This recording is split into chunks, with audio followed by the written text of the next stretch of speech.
So welcome to the fire. I'm the one with the lighter.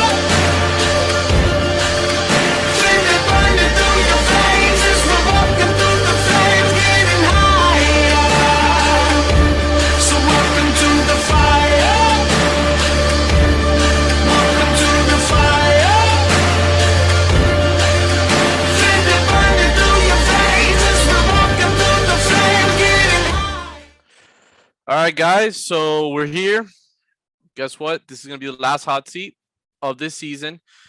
Very successful season. Very interesting season. A lot of ups and downs. Mostly ups, hopefully, for everybody. Hopefully, everybody enjoyed it. But this man that I have right here in front of me, people have been talking about him a lot. I'm pretty sure he's been spoken about in every single hot seat. Maybe I have something to do with it because I'm asking the questions, or sometimes people just bring them up. So we have the one and only Mr. Kevin. What's up, bro? What's up, man? I'm happy to be back.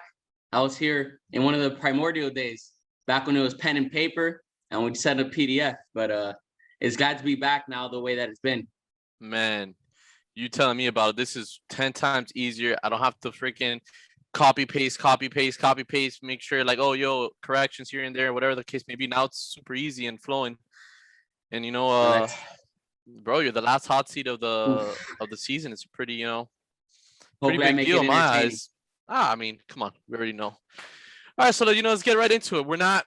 This is a little different because you've already been a part of this. So I see you're wearing a Reaper shirt. What the hell is that, bro? Yeah, man. If I offended you with the Reaper shirt, fine, bro. It's all good. I'll take it off, man. I don't have to wear a Reaper shirt. I got an undershirt on, so I'm fine with that. I guess I'll rock this old ESS shirt that I have laying around. I mean, it's fine with me. I like Reapers. I like ESS. I don't know. Maybe I'm with one of these new teams. So you're really gonna wear that ESS shirt, bro? Fine, bro. I'll take off the ESS shirt too. I mean, I'll take it back to one of the first times I played with the outside of Done Deal. It's a pretty nice shirt. I like that. That one is a nice shirt. Bro, I'm not a fan of black. Let me. No. Oh man, this is George Cascudo the GOAT. Oh man, bro, that Kevin is a team whore. That guy jumps from team to team. This guy is getting passed around, man. It's crazy. Bro, how many shirts do you have? It is getting a little high. It's getting a little. Ooh, Peaky. Nah, this is it. Don't worry, Peaky. Don't worry. This is his old quarterback's team. Nah, I won't wear this one. This one's gonna. If I wear this one for longer than 2 seconds, it's gonna trigger my boy Peaky. Oh my god! I will rock this one. I will rock.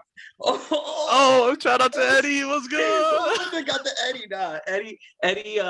He has one of my prodigies. I fucking love Julio, man. That guy's a great kid, but he's made a paper mache. I hope he comes back nice and healthy, man. I'll never take that guy's place. I don't think Timmy can either, but I loved wearing this Sportsmania shirt. But you know what? I'll just rock one of my OG Pat ones. Oof, man.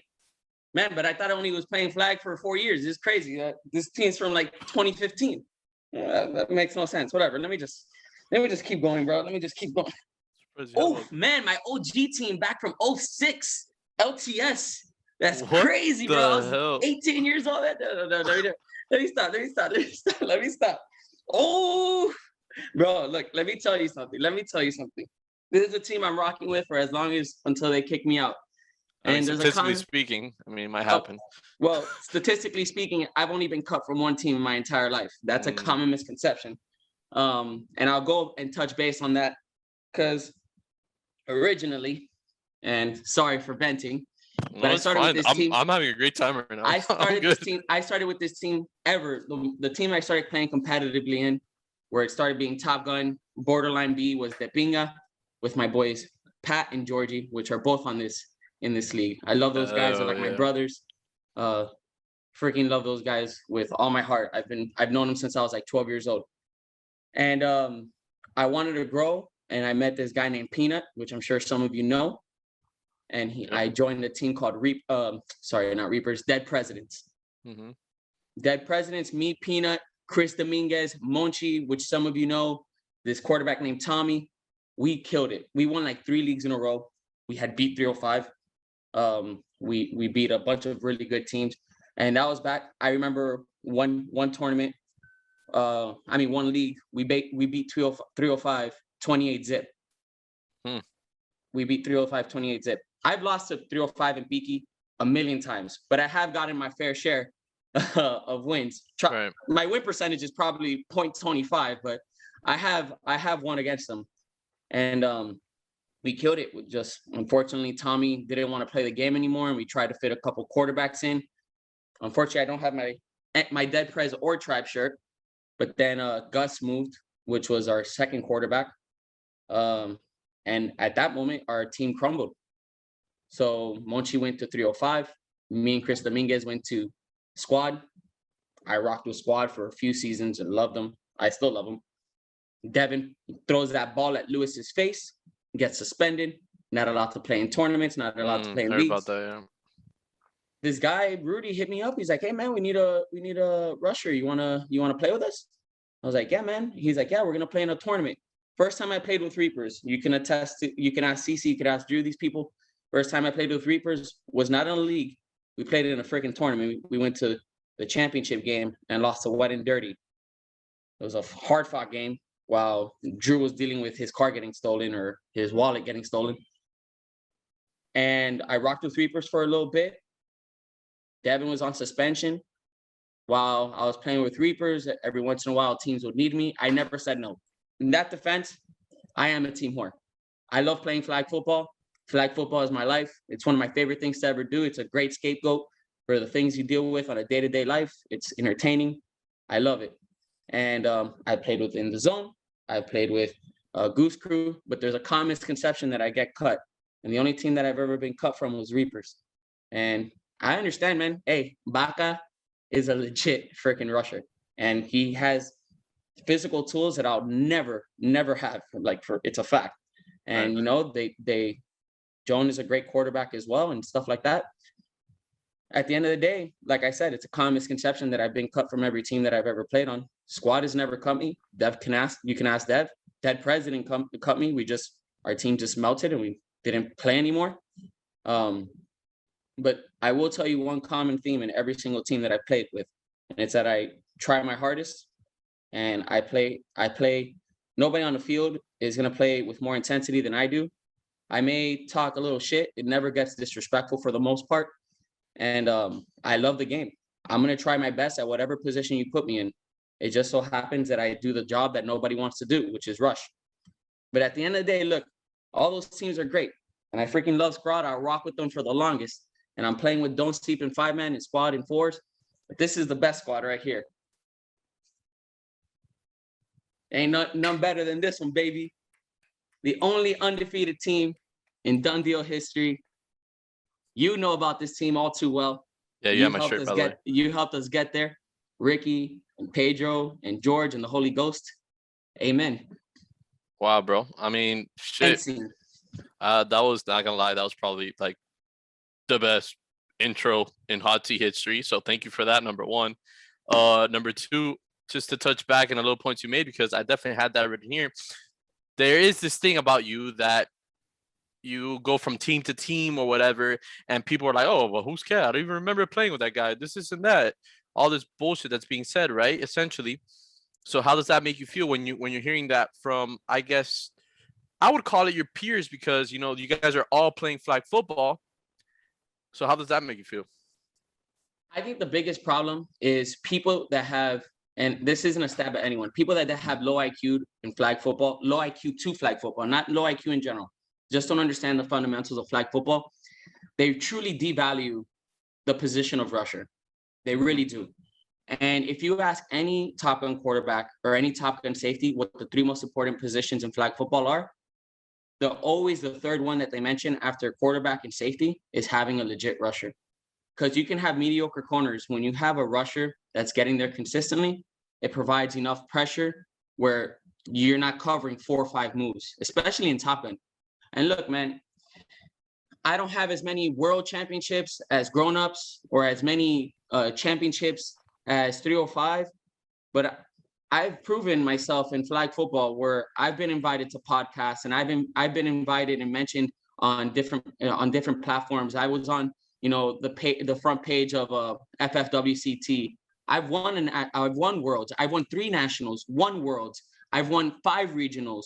all with different teams. It's not like I'm only winning it with one squad. So if one of the common denominators is me, I'm not saying that I'm a GOAT. Man, I suck at every other position when it comes to a Top Gun level. I feel really confident in myself in the way that I rush. I mean, I rushed the last week of Done Deal this week. When Manny Chang was on the field, which I'm sure that we'll talk about this later, but when Manny Chang was on the field, I played corner. I did not rush. I was able to rush all week 4, games 2, 3, and 4, and I got 7 sacks in 3 games. So if you were to put that into the totality of the season, I would be on Edwin levels. I'd be on Edwin levels. You know, I feel like I'd be really effective. And for those that are new to Done Deal, Edwin is the Lawrence Taylor of Done Deal history from yesteryear. It's Andres' brother. Yep, shout out to Edwin. And I guess now to touch back on that point, I mean, now you gave it like a little, explanation, and you said something that kind of, like turned on a light bulb in my head, and you said grown-ups, but I don't know exactly word for word how this went. This is just kind of how in my brain how I remember it. But there used to be like this thing between you and them. I don't know who specifically, that you used to like kind of make fun of them, or they used to make fun of you because you won a Top Gun tournament, but they were winning at B level or whatever, right? Something like that. You guys would go back and forth. So do you think that's fair for you to do, to like discredit them from winning at a B level, or do you look beneath them? Like, what's your whole take on that? Look, I would never look beneath anybody that's willing to try their best and play the game. Whether it's, as long as you're trying, I don't care. That's the thing. You could be more talented than me, less talented than me. At the end of the day, as long as your effort level is there, I'll never rib you. And that's one thing I have to respect about the grown-ups, I've gotten to know them over the years. Originally, as I hope I don't get cut from this tournament that we're playing in coming up, but originally I used to call them a cult. I was like, man, I've been in a cult. I know what they look like. And the same thing, that when people first meet me and then when they actually get to know me, at least I hope so, it's a misconception, and I misread them. Most of those guys are awesome dudes. I got to know their owner, Andy. I mean, I've had him over my house. We talk all the time. Great freaking guy. What they're doing works. And what they do is build a culture based upon knowing each position, knowing your role, and knowing your role prior to getting into a tournament. They have clear defined, this is who we're starting with, this is who we're ending with, this is in crunch time who we have. I'm in that chat, so I see what they're talking about.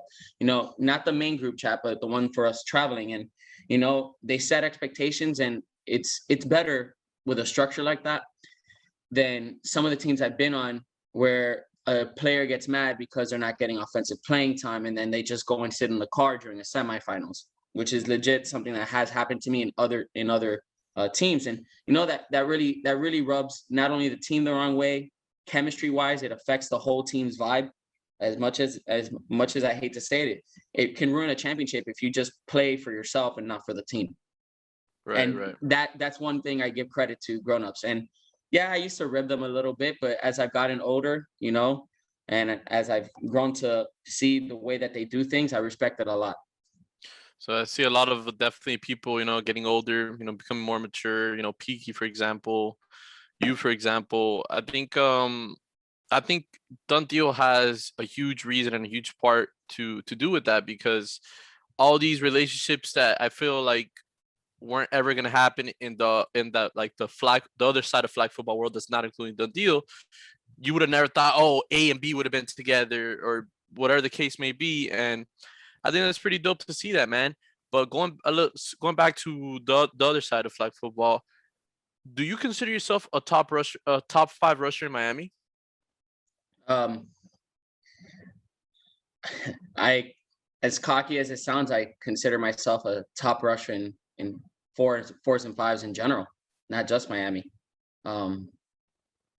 I think that there's some great rushers in Miami. Timmy, I think, is a really great rusher. He hasn't proven himself in Top Gun play yet. I would love to see him rush, the Marks of the world, the Hooshes of the world.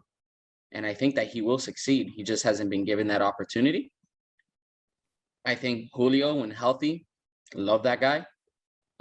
Hector, which is Beaky's best friend, that guy. I literally am the rusher I am today because I constantly chased him. Did you ever play Pokemon? Yep. All right, I was the Ash Ketchum. He was the rival trainer. I would always try to catch up to him, and he was around my age, and he kept on like he had records that I wanted to beat because this Easy Sports before Red Zone used to keep tracks of records for sacks and stuff, and he was in this team called Four Jerks and a Squirt, and I used to follow him. I was like, "Hey, I'm coming up to you." He's like, "Who the fuck are you, bro? Get away from me!" But he's kind of slowed down a little bit, and that's not an insult to him. He's now more of an all-around player, which is what I want to be too. I want to be, not just known as a rusher. And I've been able to show some of the things that I can do in done deal, and hopefully that resonates with other teams that give me an opportunity. Squad, hint, to play throwback guy and receiver and stuff like that. So give me your top 5 Miami, including yourself. Where would you put it? Jeff is number 1 to me. Although from the outside looking in, people have told me Jeff has slowed down a bit. He is getting there in age. All time or wait, are you saying all time or right now? Right now, Right now, Miami. Jeff, me, Yep. Jeff, me, Timmy, Jeff, me, Timmy, Hector. There's no one. Julio can't stay on the field consistently enough. There's no one else that really stands out to me, to be quite honest. I hope I'm not forgetting anyone, but I can't think of it off the top of my head. So you would put yourself number 2 right now, Miami. I think so. Yeah. Cool. Okay, so let's go back to some of the previous hot seats, or not that. Let's go back to the previous hot seat. Well, let's be honest. Your name was mentioned, so let's start off with Yohan. He said some pretty savage things about you, and I'm pretty sure you heard it. Pretty sure you've been wanting to say something about it, or you have an opinion on it. So at the moment when you heard it, tell us your thought process and how that sits with you now. Honestly, I'm the type of person that if someone has a problem with me, I want them to come directly to me. The same way that if I have a problem with you, or if I feel like something happened, I reach out to you. I reached out to Joan. I reached out to Beaky when we had our little thing that happened 2 weeks ago or a couple weeks ago.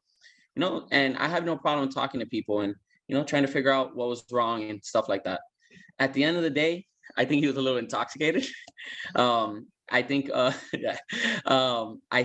he has opinions of me because he hasn't hung out with me outside of flag, and I think a lot of these people have an opinion of me based on hearsay, and it kind of really sucks because Jonah is a very influential person, and I do have respect for him very much, and I feel like people came with an idea of me based on what happened with Reapers or what happened once they see me in flag football. And they formulate their opinion without saying, "Hey, is this really the opinion that you should have?" And I think Beaky had talked about this in regards to himself, where people have an opinion on him without really knowing him.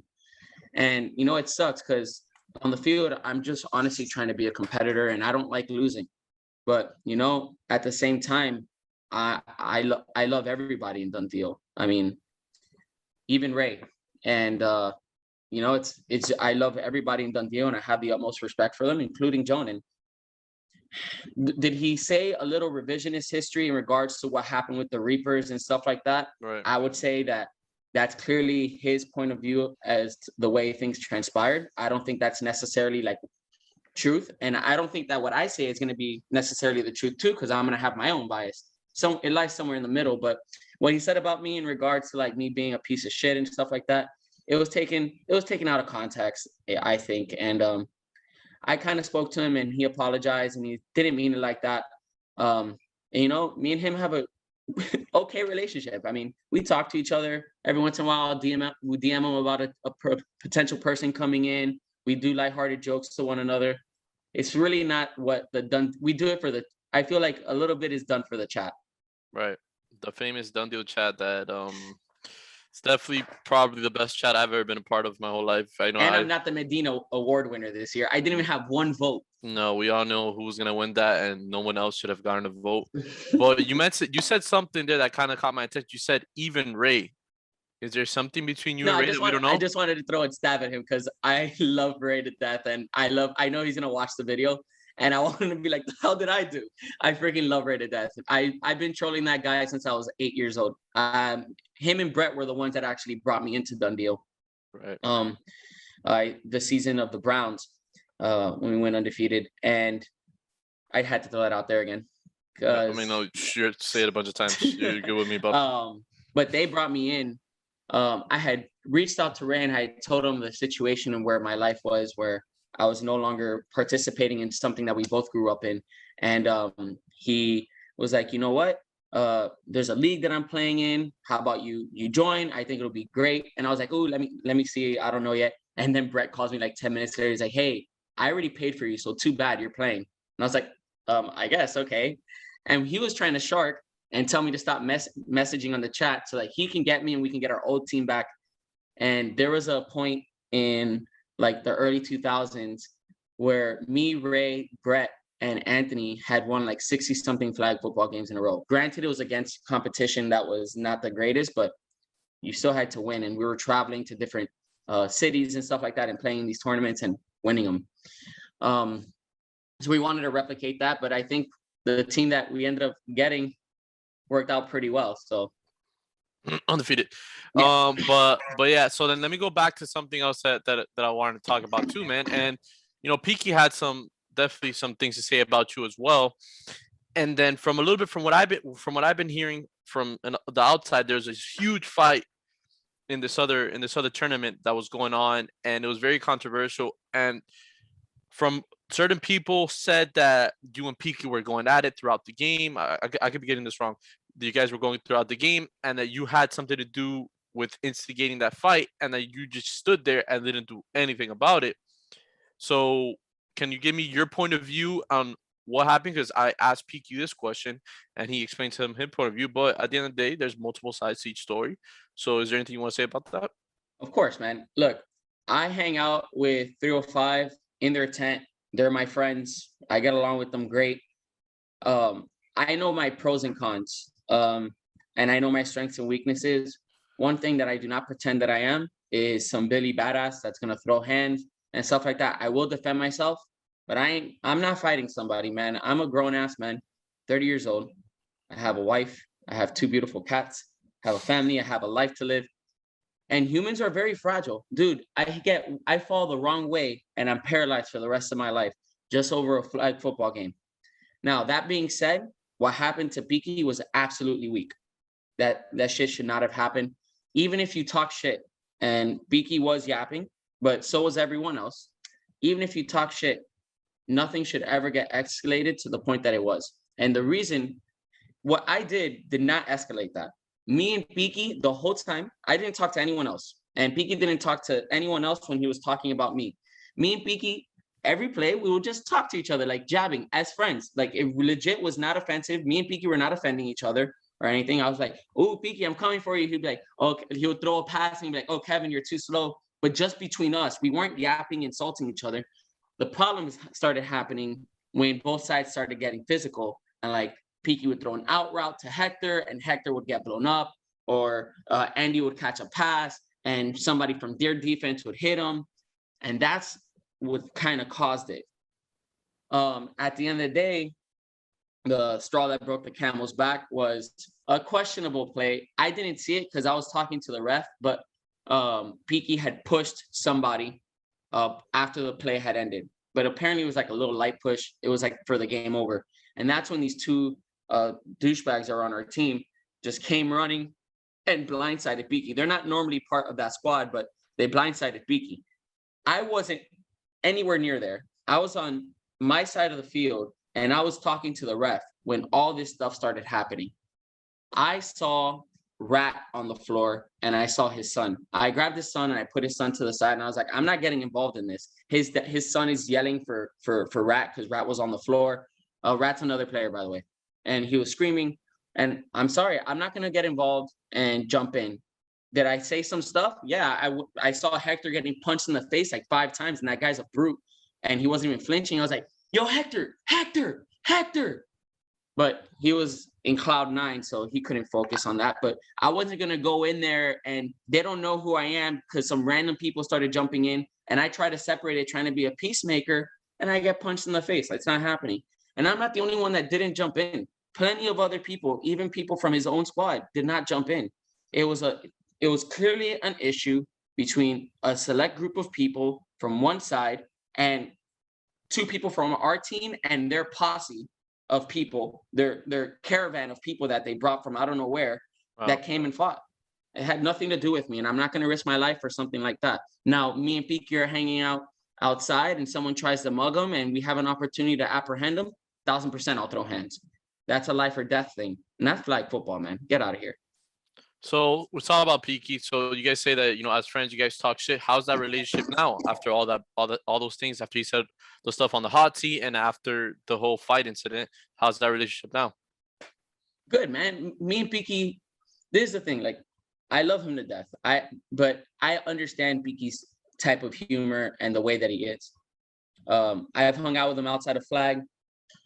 He's gone to my house in the Keys and gone fishing with me. I respect that dude 100%. I don't care what other people say about him, just the way that I'm sure a lot of people have opinions to say about me, but you're still my boy, and a bunch of other people in Dundee are still friends of mine.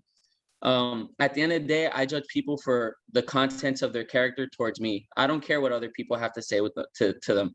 Piki's going to be my friend until he does something wrong to me. And look, it bothered me that he felt that way, and I reached out to him and I called him, and we talked like adults. He was like, "No, man, I didn't mean it like that. My bad. No, it's okay." And we explained the way that we felt. Onward, chilling. So there's this whole thing in at least in Dundee, because it's not only Johan and Piki. There's a lot of people in Dundee that always have something to say about you or dislike you for some way. What do you think it is? Do you think it's something towards them? Do you think it's a certain characteristic that you have that is stronger that they don't like? Like, do you think it's something specific?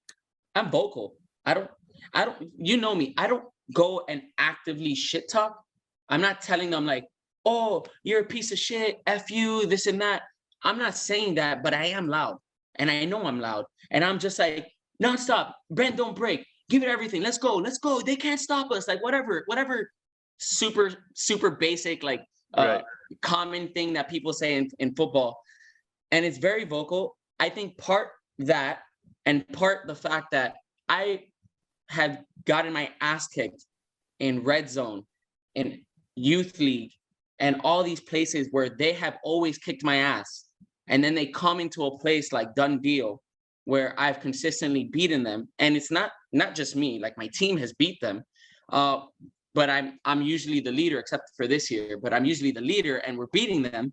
Right. I'm sure that's a voice of frustration. Now, if it's someone not from Dundee, I'm really hard pressed to think of one person outside that's from OG Dundee that I don't get along with. I literally can't think of one person, OG Dundee, that I don't get along with. Maybe Ham, but me and Ham, we still respect each other. I saw him the other day in the field. We gave a huge hug to each other, and I have massive respect for him. But it's usually people from red zone that were used to kicking my ass, and rightfully so. I was up until I started playing in Top Gun. I played with some mediocre teams, and rightfully so. They were kicking my ass, and I guess they don't like that I finally figured out that I can play other positions and relatively effectively. The mechanics are hideous, but it works in Dundee. It works in Dundee, and I've had results in 3 different positions already. I mean, I'm just gonna keep trying to expand my game and get better, even at age 30. Which I think it's funny because a lot of people, when one of the always famous hot questions, I mean most common questions in the hot seat is, how'd you hear about the deal? How'd you join? Yada yada yada. Multiple people say, "Oh, it was this guy Kevin. All Kevin does is talk about Dundee and red zone, and he tells everybody about it, and he tells them how he was like the best player and he got the MVP and that he was playing quarterback and he won the championship and stuff like that." And this is from multiple people that say that same story. I did say that. I never denied that. So you are confirming that all those words were coming out of your mouth for sure. Well, all the way all that cockiness. The way that they presented it, I've never been. I don't feel like I may be wrong because we look at ourselves in a different light, but I don't feel like I've ever been cocky. I used to troll them and tell them like, "Hey, bro, I'm a pretty good quarterback. I won MVP in this league. I'm a pretty badass quarterback." And if they can't pick up on the sarcasm when I say stuff like that, I know that I have a lot to grow in many positions outside, and even Russia. I still have a lot to grow and a lot to learn. I'll never compare myself to any of these people. And look, one comment that was made that Beaky took offense to in his was that I was compared to him. The fact that that was even brought up is an honor to me. It really is. I have looked up to Peaky since I was a little kid. I've been getting my ass kicked by Peaky since I was a little kid. And still to this day, not 8 times out of 10, I'm getting my ass kicked by Peaky. And, but it's not going to stop me from keep going at him and keep talking to him in a game and trying to get in his head and, making one play. And look, even being mentioned as a potential captain for this upcoming tournament is a testament to the work that I've put in. You can ask Georgie. You can ask Pat how terrible a flag football. Ask Ray. Ask Brett. When Brett, Ray, Pat, Georgie, when you see this hot seat, comment on the chat. I was atrocious. All the way up until the age of like 24, I was atrocious. And then I started looking at people, the way they played, trying to figure out. I would ask, PD probably doesn't remember, but PD was playing with Game Time, and I would come up to his games and I'd watch his games. I would come up to Freddie when he was already older while he was playing, and he was playing in AirTech games and stuff like that, and I would watch him. I think he was playing with AirTech at the time. I would watch Hector, and I would try to see what they would do. I want to be better than the day I was before, and that's why I'm consistently trying to imitate these people. Look, Baca is another one. I have the utmost respect for Baca. He, for some reason, doesn't like me. I've never done anything to the guy personally, but whatever, it is what it is. But I respect the hell out of him, and I look at the way that he throws, his pocket presence, the way that he plays the game, and I respect it a lot. Joan as well. Like all these people, they dissect the game. You can ask Eddie. I've messaged Eddie on the side. What can I do here? I've sent people in this chat that they can defend me. I have sent them videos of me doing workouts and saying, hey, am I doing it the right way? Like, I want to get better. Right. That's it. That's good to hear, man. And, a lot of little thing that I want to kind of go back on now is, after hearing all that, is that famous tournament, that we had recently. You were a quarterback. You drafted I had you guys high. I'm pretty sure. I think I had you guys winning it all. I don't know. I could be wrong. I think I had you guys in the finals, whatever. You guys were the Browns, and my guy made it all the way to the championship game, and you couldn't fucking get a yard. Yep. So going back on it, and that's when the famous picture came out of you sitting down on the opposite side of the field looking down. It was hilarious. I think I took it. It was super funny.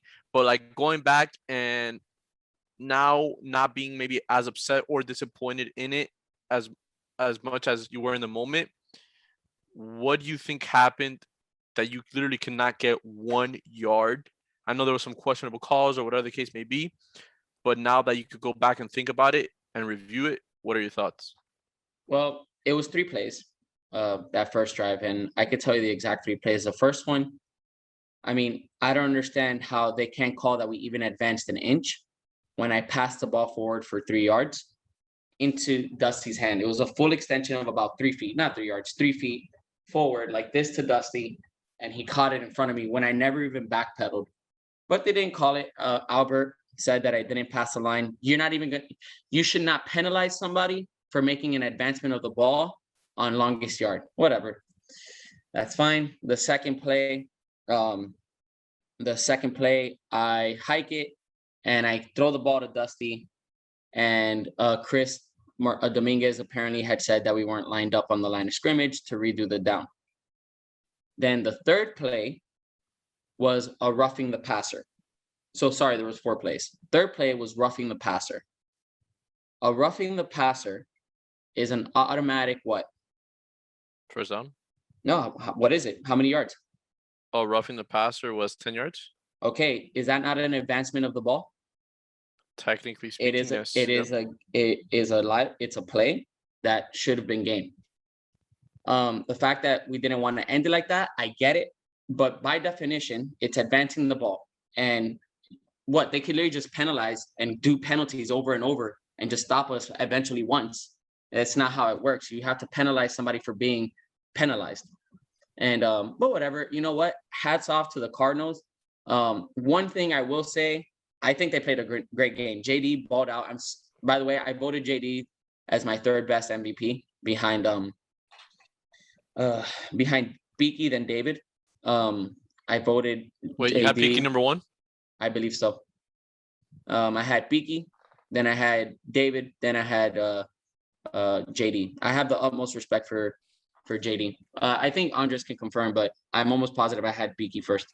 Um, but at the end of the day, like it also frustrates me that both those tournaments, first tournament that we had, Willie dropped. He Joan brings an MVP David to play receiver, but whatever. He still brought somebody without even having a vote. And then this tournament happens. Their tier 6 drops, and they get a legitimate tier 4. So what happens when Marion's hurt? We have Josh on the field, which did play a really good game. Now they obviously have an advantage, and they took advantage of that. They scored twice on Josh, and it is what it is. We still had an opportunity to win, and that doesn't diminish the fact that they won because they won fair because it's not their fault. I still feel that that I wish I could turn that back and win that game, man. I really wanted that one. I really wanted that one. Yeah, I mean, that was one of the most exciting, moments that we've had in Dundee. And then, especially me, like, I have my boy JD, I have you, my boy Kevin playing against each other, and it was freaking a crazy game. And, I think we all need to kind of shut the fuck up about JD because that motherfucker has been putting in work. He's been getting right. He calls me a lot. We talk all the time, and dude, he's saving teams out here, man. He's saving teams out here, and a lot of people are passing up on him. And I think the next tournament or season, whatever the case may be, people are gonna realize and they're not gonna make that mistake again because he wins and he figures out a way to get the team to a certain spot. But he's definitely learning. I So, agree. go, I just go, want to go. make a point about JD. Like people, I've heard a few people talk about, oh, well, duh, of course he's gonna be a badass quarterback. He has Lewis. But look, man, That's Lewis the is just one dumbest player. shit to hear, bro. It's very dumb when some people talk like that because it just shows that they don't know football and they want to pretend they do. Obviously, having Lewis is a huge help, but at the end of the day, he has to make that throw.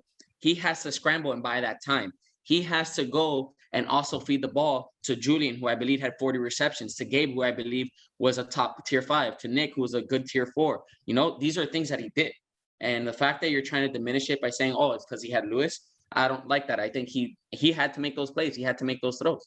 A lot of people don't know it's week 4, which was the Raiders' best week. I think Lewis only had 2 or 3 touchdowns. Yeah, JD balled, man. Like JD he was a great fucking player. balled, and now they're in a good spot, and let's see what happens, man. But let's go back into something else that I'm not gonna lie, kind of upsets me and pisses me off in a way because I think, how can I say this? I feel like you're trying to prove a point, right? And you're trying to prove a point that you're not only a quarterback in Dundee, right? So you decided to, put yourself in the non-throwing list as in, and you can only throw one pass a game. And I'll be honest with you. I mean, cool. Like it's funny, it's cool, but like not really thinking about it because I go back and forth. Like I can't really make up my mind. Man, I think you should never do that again. And what do I mean by that is because get ranked, you should be getting ranked as Kevin, the flag football player with all his abilities, all his tools, Don't limit yourself. And I get it. You're going to put yourself in a better spot because you feel comfortable that if you're late tier, early tier 3 or whatever, 4, whatever the case may be, that your team will still do well. As you've shown, you're balling out this season. But why are you not playing? Why are you putting yourself on that list? Like, why are you doing this to yourself? What do you have to prove? I don't think it has anything to me having to prove anything. I know my strengths and I know my weaknesses. Do I think I'm a good flag football player overall? I do. I think I'm a really, really good flag football player. But I know that I can't cover the Lewises of the world, the Chris's of the world, these players that are freak athletes that play D1, D2 ball, the D-Rocks, imagine this upcoming tournament. And I'm the tier 1. And look, it annoys me that they think that tier 1s have to cover tier 1s. But look, at the end of the day, if you're putting me as a captain, I'm usually the last. I'm probably going to be last or close to last captain. And I'm going to get in a position where I don't have a team defensively that I can compete with in the current done deal format. And I feel that way simply because I would have fallen into pick 3 this year. And I would have gotten a Dax, which I think Dax is a good player, or a Timmy, and I think Timmy is a good player. But would we have been able to cover a combo like Paulie and Chris? Would we have been able to cover a combo of Pat and whoever he picked up there? You know, it would have been tough. And I just try to put myself in positions where I feel that I can succeed. I can diminish my role. I don't need to be, in Remy's terms, an alpha. I don't. I'm perfectly fine sitting in the backseat and, you know, listening to Pat and Pat coaching me up and telling me where to be. If I need to take a leadership role, and I have at times, even on this Vikings team, I will. But I'm perfectly fine, you know, being second fiddle. I get that. I so disagree with you, and I don't think it makes sense because you're saying, "Oh, this the tier 1s, tier 2s." Babo, you just the tournament you lost in the championship game because you couldn't get a yard. Some might say you got a yard or whatever the case may be with a questionable call. So I think everything that you just said right now throws it off the window because of what you've done in the past. So I think you, as a done deal player at your best, is definitely a lower end captain. And bro, real talk, man. I mean, I challenge you after the tournament, whatever, to challenge yourself. And For the tournament, look. I'm gonna tell you right now. You're telling me that you want me to challenge myself. yeah, If he hasn't picked it yet, I'll jump into the caps list. I'll throw full time this tournament. Just because you're telling me to. No, I'm serious. You want it? Done deal alert, done deal alert. So I'll do it. Kevin, I'll switch back. and you'll be a regular player. I'll be a regular player. No holds barred, no rules, nothing. Just for this hot seat, I'm gonna do it for the tournament. I'll play quarterback. If it makes me a captain, then I'll do it. Oh, we'll see. You know, we'll see. We don't know that for a fact, but Yeah, if it makes me a captain, this, then okay. I think this is great. You know what I'm saying? Now, In another news, unrelated, I don't think D-Rock should be a captain. He should be first pick. you should think he should be first pick. That's a take. That's a take. And I'm not biased, but I should be 16th captain. I should be able to pick first. Okay, so then maybe we drop D-Rock and put D-Rock number 1. Damn. So you imagine D-Rock catching darts? No, okay. Oh man, bossing no, people on darts, I'll bro. do it. I'll open myself to. I feel like you have it to is. defend yourself, bro. You lost in the championship game. You easily could have won that game. It was anybody's game. You're back in the tournament. It's another 5-on-5 tournament. Look, I'm telling you, man. I love proving people wrong. I do. And the fact that people were telling me that I'd be a tier 4 receiver, and the fact that people said I would never be a good quarterback in done deal, and I've done it, and the fact that people were saying I would never be a throwback guy in Top Gun, I'm doing it right now. I'm learning, and I'm not playing to the best of my ability, but I'm doing it for multiple teams. You know, I'm not playing rusher anymore for 5-man in Top Gun. I'm playing middle linebacker. You know, I'm growing as a player, and I want to show people that I want to break the stigma of me just being a rusher. And that's one of the reasons also that I wanted to do it. I wanted to see what I was capable of being covered and, you know, making plays on my own. And shout out to Andy, man. Andy's a very underrated quarterback. I have the utmost respect for that dude. And Pat, it goes beyond football with me and Pat. That guy, he is one of the greatest human beings I know personally. And the fact that he can coach me and also coach me in life, that guy humbles me. That guy has allowed me to grow as a person, and he doesn't even realize it because that dude's been a staple of my life for literally 15 plus years. He was friends with my brother. He would come to my house, like, and I would see him. I'd be like, man, that guy was a really good football player. And the fact that I was able to play with him as I grew up and my brother started getting, you know, degenerative knees and stuff like that, and they let me take his place, man, I was humbled by that. So speaking about your brother, there was a lot of people because there was a question very asked around there, saying, "Oh, Ant's better than Kevin as a receiver. If Kevin doesn't play quarterback, Ant's better." Your brother's never had a year like this. I mean, he's had a good years. Don't get me wrong, but the year that you just had, where some would say, hey man, Kevin should have won his best tier 3 or whatever, right? What do you want to say to all those people that had your brother over you at receiver? Because I think you've proven otherwise. I think that my brother is given a tough hand. He in his prime, my brother was. I'd take my brother as a top 6 captain. I may be biased, but I think my brother was that nasty. And anyone that had seen my brother when he was 18, 19, 20, before his knee surgeries, remember he's had 5, 4 or 5. You know, it's a testament. Nowadays, do I find it disrespectful? No, man. I'm always gonna chase my brother. I'm the little brother. I'm always gonna be behind him, competing, ribbing him. But he was also dealt a bad hand this season. Week 1, he played with Joan. No, he played with the Falcons. The Falcons. Yeah, he can't do anything there. Week 1, it's not fair. Joan gets hurt. Week 2, he has to throw quarterback. What, you disagree with the Joan thing? I disagree with the Falcons thing. Yeah, I just felt like they needed a leader. Yeah, and but he couldn't be. He wasn't the leader they needed. I love Anthony to death, but Anthony's flag football IQ when it comes to like plays, he knows 5 plays and he's run the same 5 plays for 20 years. I love him. And look, this isn't a slight to him, but he can't make adjustments and see reads. He doesn't. He knows 5 plays and he'll run those 5 plays. But a lot of the plays that my brother's always called have been short routes, like very small, compact plays. Like there was one he had Frankie, and there was one called Let It Fly, whatever. He never farm play. Yeah, he never had a play where he has 2 horses like Marsh and Kareem. He's never had that, so he doesn't have plays for that, and that kind of stuff. Then week 2, Joan goes down. Anthony has to play quarterback. Then week 3, he has one of the worst quarterbacks in done deal throwing. No, I'm just kidding, Devin. He played like it. Yeah, he played like it, but it wasn't fair. He was put in a position where he was the second best receiver. Whatever. At the end of the day, Georgie comes in. He never had a consistent stable, so I kind of give him a pass this year. He's already up in age too. He's turning 33, so it's tough for him.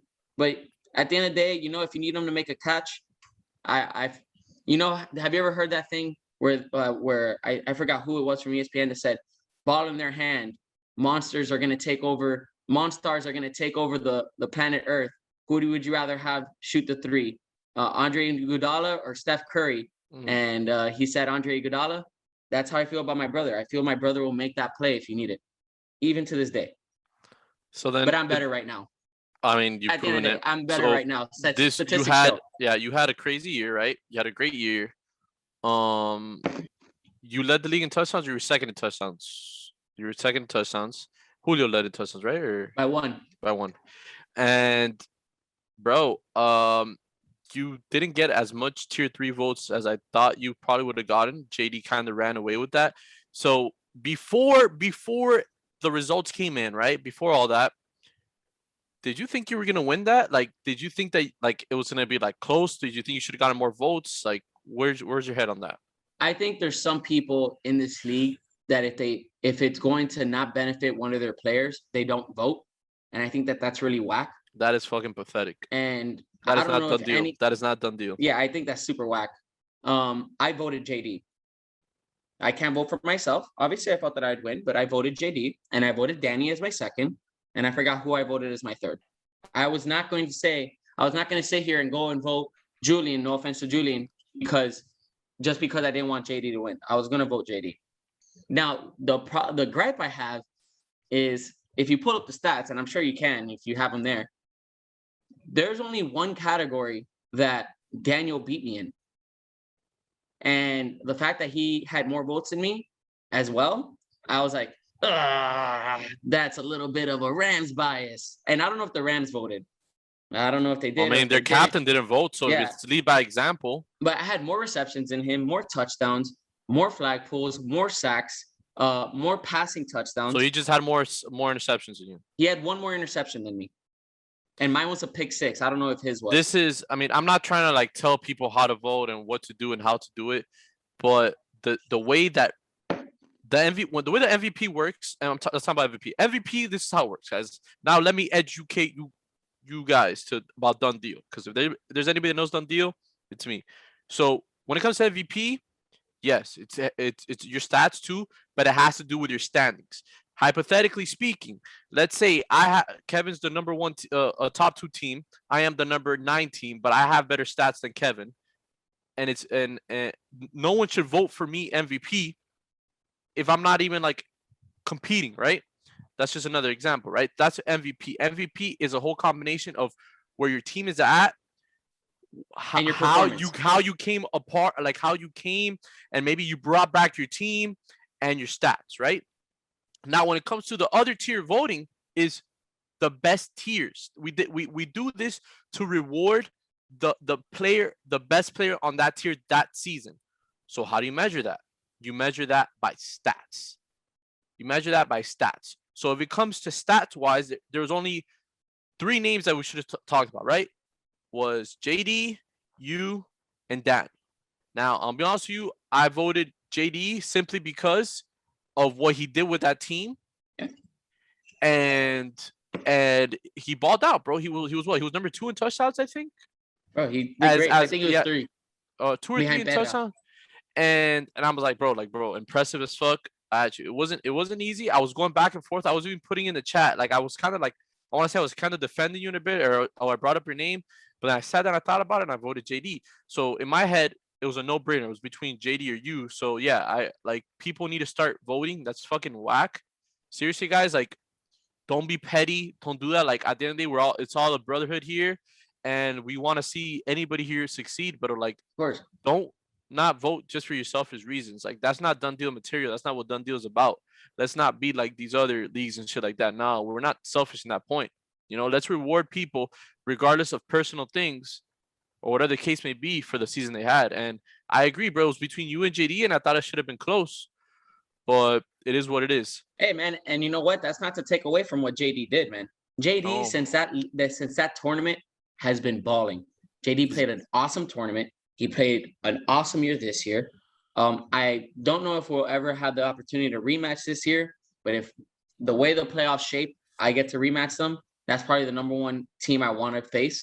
I really want to beat that team, and I want to match up against them. And I hope we do get to play them again in the postseason. We'll see, man. All right, so let's talk about your current team right now, Vikings, right? You guys had a good start. Then it's been like this. It's been like super rocky, super, up and down. And there's been a lot of talk about Manny Chang, right? Manny Chang. Some people say that what's happening to Manny Chang, or what he decides to do, or whatever the case may be, is super suspect. I'm not going to lie, bro. I am one of those people. I do not understand what happened. I've been hearing 3-4 different stories. Now, I want you as a Viking to explain that whole situation about Manny Chang, because we never heard nothing about no injury at all throughout the season.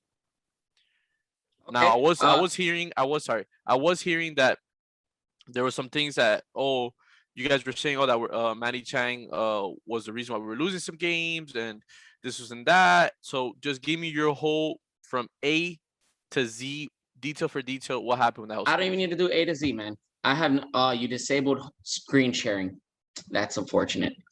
I was gonna share my screen and show you the screenshots. I literally texted Manny on Monday. I was like, "Yo, what did the doctor end up saying?" Just checking up on you, homie. And he told me, "What's up, brother? Brace for 2 weeks. Small scope of the knee later." He's like, "I just finished telling Andres." I was like, "Binga, I hope you get better, bro." He's like, "Thank you, man. Wish I could be out there." He said he can tell I injured it about a month ago. Makes sense. Happened week 2, but he's wrong. It was week 1 because of what he just told me. Week 2 happened around that time. Happened on the sack versus the Falcons. We played the Falcons week 1, so it happened week 1, and you could tell week 1 he felt great, and week 2 he was out of it.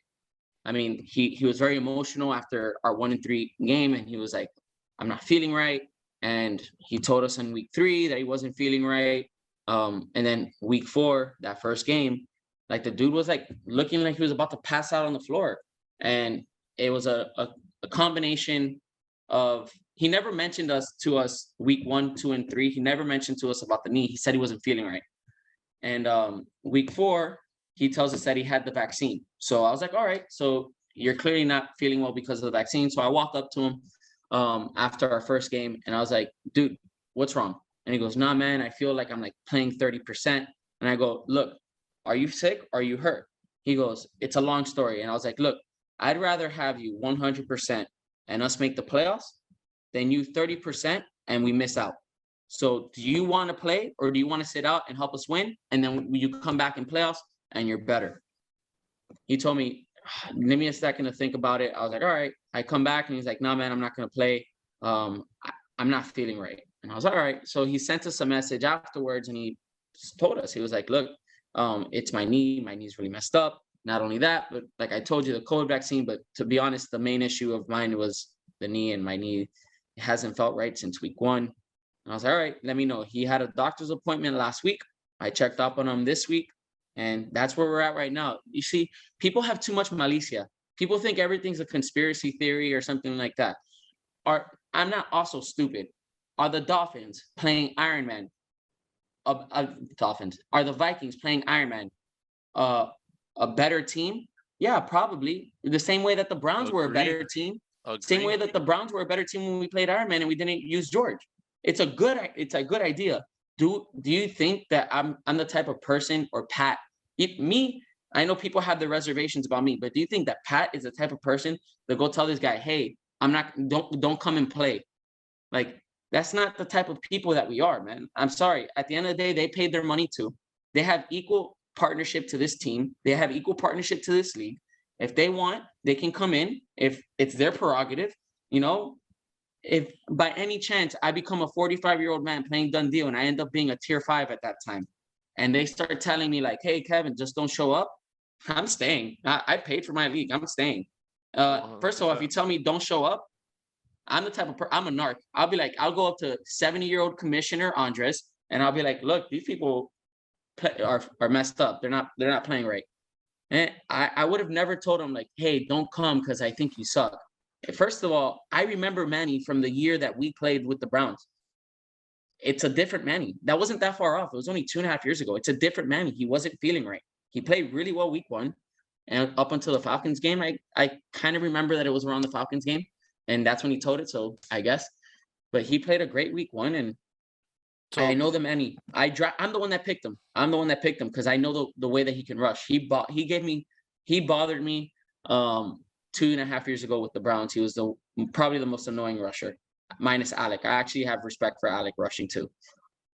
So you were saying something here that, I mean, to me doesn't add up. I'm not gonna lie and be honest with you. You're saying here, he's saying, oh, I'm not feeling right. I'm not feeling right. But you guys never knew that it was a knee issue. Why didn't you guys go, hey, why aren't you not feeling right? Like, you guys just took it, okay. Like, you know what I'm saying? Like, that's just, to me, it's hard to believe. If somebody tells me, hey, I am not feeling right, bro, what's wrong? Why are you not feeling right? You know what I'm saying? Like, you guys didn't try to make a little bit more effort to analyze that situation. That's it, one. And then B, do you think maybe Manny Chang maybe like felt pressured in a way from you guys? I'm not saying that you guys said it directly, hey, don't fucking play. I'm not saying that. But what I'm saying is maybe he felt pressured as in like the way that you guys maybe were saying things, or maybe talking to other players. And you know how if you say something to another player, it might go to another player, and then he's hearing other things. Maybe he should have said something to the commissioner, spoken to him, like, bro, I paid $100. Like, what are your thoughts on those two things? Okay, and they're very valid. They're very valid questions, man. I can see from the outside looking in, like people assuming that we did something nefarious or whatever. But week 1, when he said he wasn't feeling right, we asked him what's wrong. He's like, I don't know, my leg bothers me. And I was like, all right. But we didn't go into details because we're in the middle of the game. It's not like he said it every game. It's not like he said it after every week. Week 3, all of us were down. I mean, it's none of my, he told us certain things that I won't repeat because it's not necessary, but he never gave an indication that it was like an injury. And that's the problem. And then week 1, game 1 is when I was like, yo, what's wrong? You're not telling us what's wrong. And that's when he told us about like I told you, he did not mention the injury until after week 4. He told us that he was sick from the second COVID shot. That's why when people asked us, we told them, oh, he's sick from the COVID. And I can see why people would get misconstrued, but he just mentioned it to us after week 4, once we were gone. He finally mentioned that it was a knee problem and he thinks that he messed up his knee, this and that. If he doesn't tell us, I'm not going to force it out of him either. That being said, what was your follow-up question? That once that he's maybe hearing all these things, I'm Oh, not. and I could no, I remember what you asked, and I could understand that too. But one thing that, and you can attest to this, and Pat even more than me, I will never go off on a teammate. I don't disrespect my teammates. I don't yell at them. I give positive reinforcements, and anyone that's ever played with me knows that I do that. I will never tell you, you fucking suck. What are you doing? I'll be like, Manny, come on, bro. You got him next time. Let's keep it going. Like for instance, the Raiders game where is the one that he was really sick. He kept on getting beat by JD, and no one was like yelling at him or anything. I think at the end of the day, what happened with Manny is that he played high school ball. He's been in sports his whole life. He works for the Heat, I believe. This guy lives and breathes sports. I think that he felt that he was being a detriment to his team because of his injury.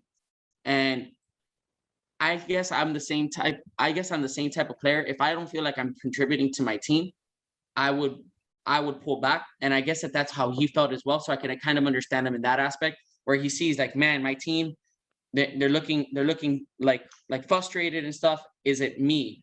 Not saying that it was him, but I'm understanding his point of view of maybe perhaps how he felt. I could see that he would feel that way.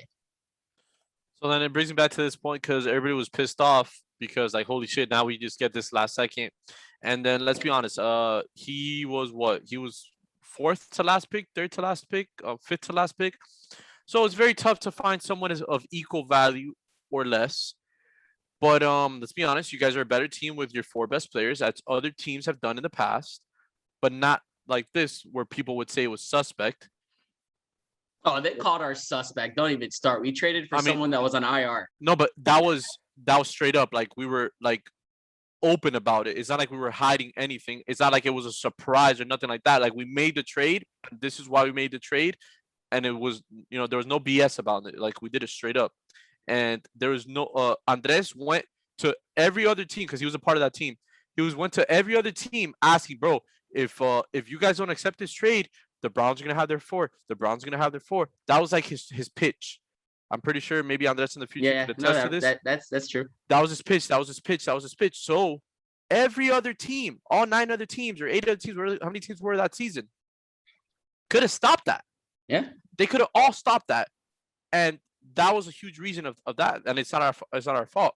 But that's a completely different story, completely different circumstance. Yeah. Now, you guys are in this situation where you guys are missing a tier 5, right? The done deal is all about being equal and having players that really don't play, like have a time to play and get a lot of playing time and shine out there.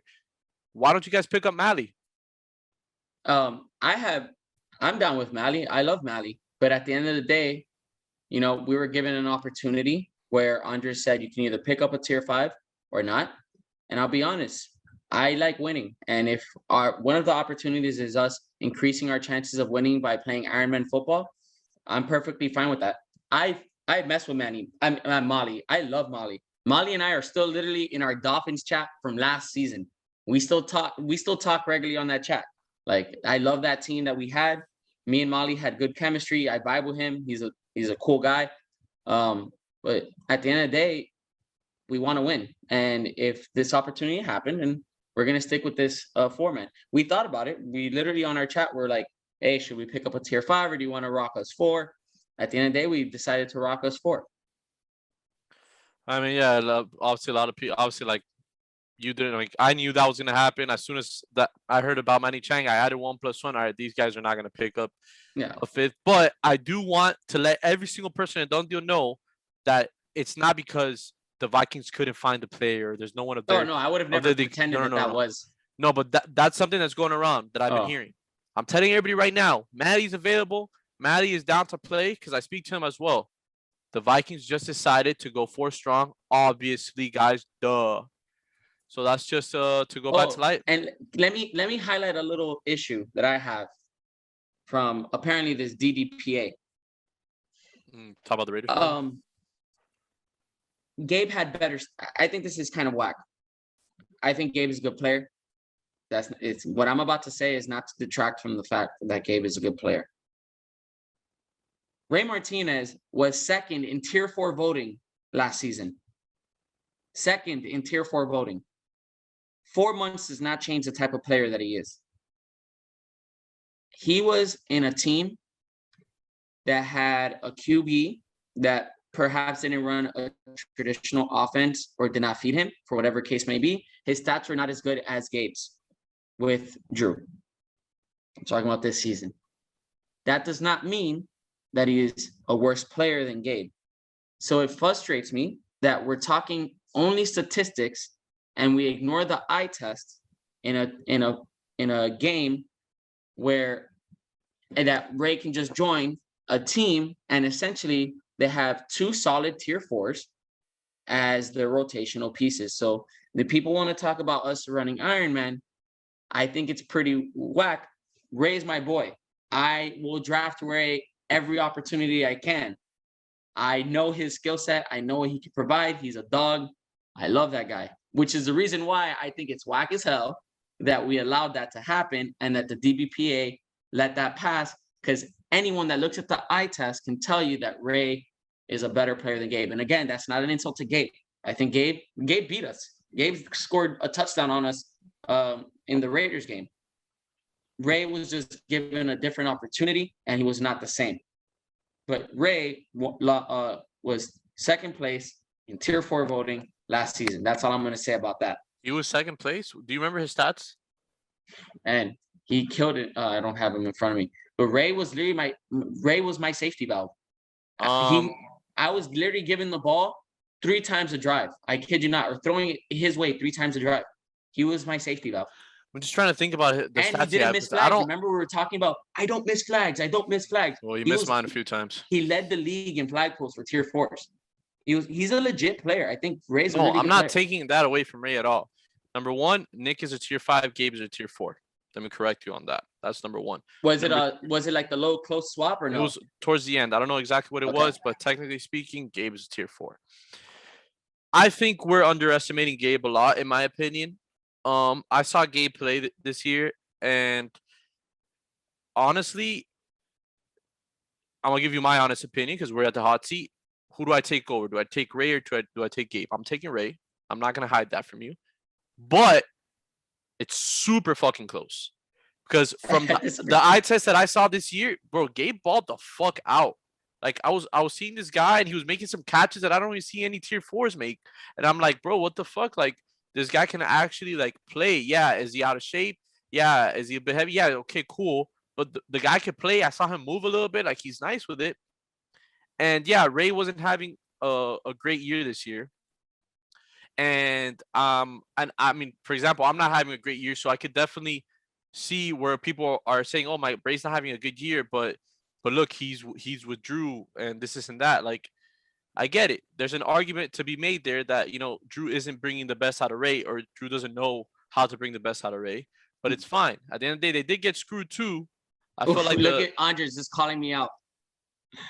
Ray had 0 votes. Dude, Boom. damn. There you go. I could have sworn that the reason why I asked you that is because I'm like, there's no way he had better stats than me. Because I missed a week and I was talking shit about all these Tier 4s that I missed a freaking week and I still balled like better than half of them. And I'm pretty sure like DD all team I was third and I missed a week. Albert was number 1. I forgot who was second. Oh, Albert was the only one. Andres was second. All right, so Andres was second. Me, With baby. DD and then DD and then I was third. So that's what it was. So boom. Get All your facts right, Mikayo, Kevin. Mikayo. Look, this is a perfect example. Like we're talking about you. When you were with me, you look like a Tier 2. When you were with your quarterback Joan, you look like a Tier 2. With Eddie, man, you're non-existent. That's crazy. What's happening this year? What is it about this year? If that's the question you want to ask me at the end, I'm more than glad to ask it. But all right. But we'll continue this. I mean, I'm not afraid to say anything. So going back to that point, I really don't think that the difference is big on Ray and Gabriel, and I don't really think it's BS. Now, who would I prefer? I would prefer Ray, 100%. I'm not going to argue that, but I do side on the fact, even though I know I'm not trying to be biased because we play you guys, feel like I'm one of the most unbiased people in Done Deal. I do think that in the future, we're gonna talk about this tier 5 rule especially in the playoffs and how it works because now it gets to a point where like it's a huge freaking advantage having the four of you guys out there because now Yeah, I you guys agree. are turned into a team that no one's worrying about to a team that like fuck man if they stay healthy on the field. Yeah, Now I I would agree. say this: I'm not knock on wood. I don't wish no injuries on anything. God forbid something one of your players get hurt or something like that. I don't think no one's gonna allow you guys to pick up a tier 5. I don't think Eddie is that type of person. I think Eddie will not let us either. You guys got hurt, and you had 3 only 2 seasons ago, and we Yeah. let you guys come in. But not everybody's built that way. Well, I love Eddie. Eddie, we beat you 3-4 Ed, first game. you beat us the last drive 3-4. No, It wasn't the hold on. whole Let game. me educate you because your facts are wrong. We Wait, scored no, 2 it was touchdowns. Chris. We It was scored Chris 2 Dominguez. touchdowns. It was Yes, Chris Dominguez. we and scored 2 touchdowns Laz to couldn't beat you. cover him. Laz Okay, couldn't cool. cover him. All right, cool. I mean, Look, blame Laz. that Fine. being said, I love Eddie. Eddie, if he gets an advantage, he will 100% be that person. Eddie is the type of person that in red zone, he will ask for the 2 points for jerseys. Mm. I love him. I feel like Stephen A. Smith. Eddie's my boy, but he's that kind of guy. He will ask for the 2 points. He's like Enzo in that sense. Why did you leave the chat recently? I suffer from severe anxiety. Literally, well, it's no secret. I've told you Oh, I guys. know. I've seen the yep. Yeah, I've had anxiety attacks. I have them in public. I have them randomly. I can't explain the reason as to why it happens. I love my life. I make good money. I have a great, beautiful wife that I'm obsessed with. I'm healthy. Just randomly, I was at work and I started having an anxiety attack and hearing the little bleeps on my phone from like multiple chats that I'm in. It's not the only chat I left. I left like 4 or 5 chats. It's the reason why I left social media a year and a half ago. Sometimes it becomes a little overbearing for me. And it's not because I'm mad at anybody. I know sometimes Drew thinks that because he roasts me is the reason I leave the chat. Has nothing to do with roast. It's just my anxiety. It kind of feels like whispers. I can't explain it. Like it's just like when I see the messages and I'm having an anxiety attack, it just overwhelms me. And you know, I've dealt with a lot of injuries in my life. I was in a coma for a little bit. I had second impact syndrome. It's no news to some people. Right. I've had 5 concussions. I've broken bones. The worst thing I've ever had to deal with is anxiety. You know, a mental, not a mental well, it is a mental disorder, but something like that. You know, it's something that can really, really affect your life. And props to people that are able to control it because it actually really is tough. Hey, look, and people rank on them. And I know that hot seat is supposed to be for hot fire, but one of the people that truly helped me, and I've mentioned this to him on the side, is a line. As much as people want to troll him, I had a legitimate conversation with him and his boy, Chris. You know, Glock Papa. Rodriguez, yes. Yeah. And they were telling me about the drugs that I was taking, the medications that I was taking, and like the long-term effects and the stuff that I was feeling, the stuff that I was happening, my side effects from my drugs. They were telling me exactly what I was suffering from without me even telling them what it was. And they were like, yeah, man, you have to wean off of that. And I kind of took their advice, but instead of weaning off, I just threw it out. And Right. this is my chance. I'm sorry to tell you how much I love my wife. That woman, while I was going through withdrawals from my medication that I was taking for 5 years, I was shivering, terrible withdrawals for about five days. That woman literally took off work, almost got fired for taking off work. And that woman gave me a bath every single day, massaged me every single day, cooked food for me for 5 days straight, trying to get me better. Shout out to that woman. That Shout is out to literally my Cassie, the MVP. GOAT. Yeah. We know a lot about her. But anyway, She's freaking happy great. times. But So I yeah, could definitely it's attest to basically that. anxiety. I mean, now a lot of people know. Probably a lot of people didn't know that. I mean, I knew that, but now I'm glad that you got to, you know, bring that out there because, man, you know, at the end of the day, your health is fucking important, bro. Like, this is all fun and games at the end of the day, and you know, there's nothing more important than mental health and shit like that. And bro, I mean, shout out to you for being strong enough, and you're blessed too to have a lot of people that love you around you and help you out, man. So shout out to you for that. Who's the most overrated player in Cutest? Done Deal? Overrated. I thought you were gonna go with cutest, man. I was ready to take my top 5. Overrated player in Done Deal. He's gonna hate me even more for saying this, but man, he's really gonna hate me. Although I have high praise for him. Baca. Baca, really? Why? I think with his athletic ability, he should be a top 5 player, but he doesn't use his athleticism to its full potential. Who's someone that doesn't get enough love? Who's the most underrated player?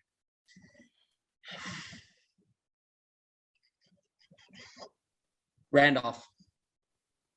That guy can legitimately play B football. If he was on Grown Ups, he'd be second best corner next to Dusty. One of my favorite teammates of all time, maybe even my favorite, like close to it. Play with him in multiple teams, and bro, it's a fucking blast. If there's someone you could depend on, or someone that's gonna listen, someone that's gonna make you laugh when you don't want to laugh, because if Randolph He says some dorky he stuff. says some dorky things that just cracks you up, even if it doesn't make sense. Like he's just one of a great human being too.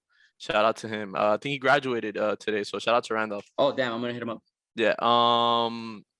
Is there any trade in done deal like for your Vikings team that was close to happening that we don't know about it? Oh yeah. There was one where me and Andy were gonna get shipped off. We were gonna have a team of me, Mo, Andy, Timmy, and Fernie. Yep, that was gonna be a team. All the teams approved of it. It was like a 3 or 4 team trade. All the teams approved of it. I think the DDPA didn't approve of it, or one of the captains backed out. But it was like a 3-team trade where Pat would get Dax and a captain. I'm trying to remember, but the other 2 were really bad. Like the other 2 were rough. Well, not really bad. They were tier 5s, but I think Mendoza's a great player. But like it was like tier 5s. I feel you. I mean, that's always good to hear, because I always like hearing about that. Saying what team was close or not. Piki Yoang, been saying his name right lately, and Eddie. The top 3 players in done deal when they're healthy. 1, 2, 3. Give me a ranking. Ranking of best ability, or who I'd rather play with. If you were making the rankings, not biased, how would you rank those 3 players? Ability or wanting to play with? That's the thing. You're not being don't be biased. But no, but chemistry-wise, it matters. That's why. If it's just ability, you are a done deal owner, and you're ranking these players. You have to be fair. You have to put all your. Edgar. It's an inside joke. Edgar.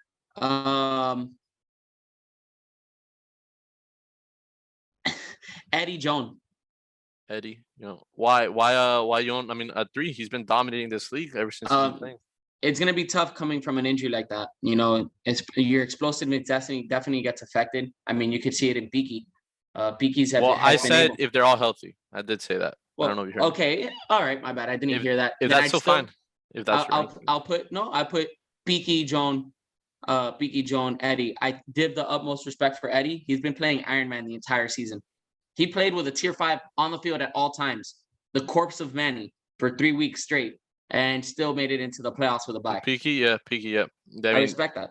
That's why I had him number 2 in my MVP voting. I didn't have him number 1 because I'm sorry, but I'm in that side of, if you didn't vote David number 1, then I just, you're not gonna convince me, and I really don't get it. The number 1 record, most passing touchdowns, most interceptions. Drafted the best because like his team's really fucking good. Missed Patino 1 week, pretty much missed Forrest for 2 games, and still won. I mean, I don't know how nobody did not vote. Like, I don't know how someone didn't vote for David as their number 1. I felt like they fed on, they went too much in with the story of Peaky and what he did, which he did great. That's why I had him number 2. But that's just my opinion. That's it. Okay, so we're pretty much ending the hot seat here. So, any question you want to ask me?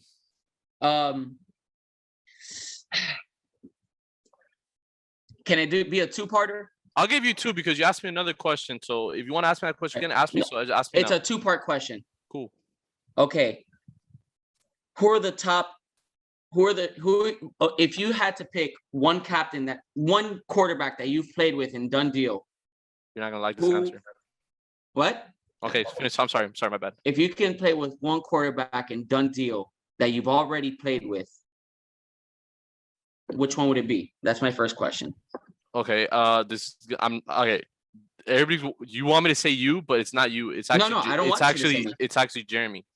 the reason why I say Jeremy is because yeah, it was years ago, like what 2 3 years ago, whatever the case may be, but I got put on that team with him, and I was literally leading that team, and I've had so much fun, like having people trust me and having people that are better than me trust me, and to lead them. And if we would have been healthy that year, we would have won.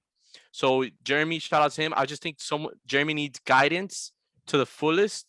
But man, that guy is a great fucking listener, and he would listen to me and he trusted me, and that was the best year I've ever had. So maybe I'm being a little biased, but I'll go Jeremy, and obviously you're number 2. Next question. You have my second question. You have to replace somebody in grown-ups, and they're never allowed to play with grown-ups ever again, but you take their spot. Who is it? Brian's not a part of grown-ups, right? No, he got Mm-mm. kicked out or whatever the case may be. I'm trying to think of the grown-ups list that the people from that I know.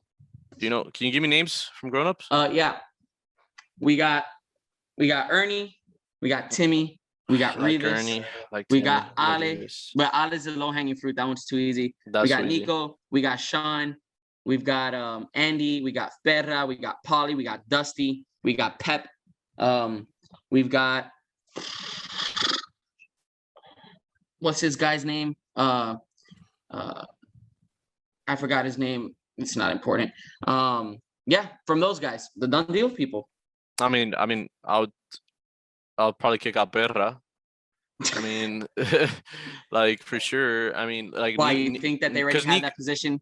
I mean, Nico's disgusting. Nico could freaking play 4s, 5s, whatever the case may be. Like they'll be better. You're not gonna tell me if Nico was playing 4s for grown-ups, like throwing wise, he'll be 10 times better than Perra, obviously.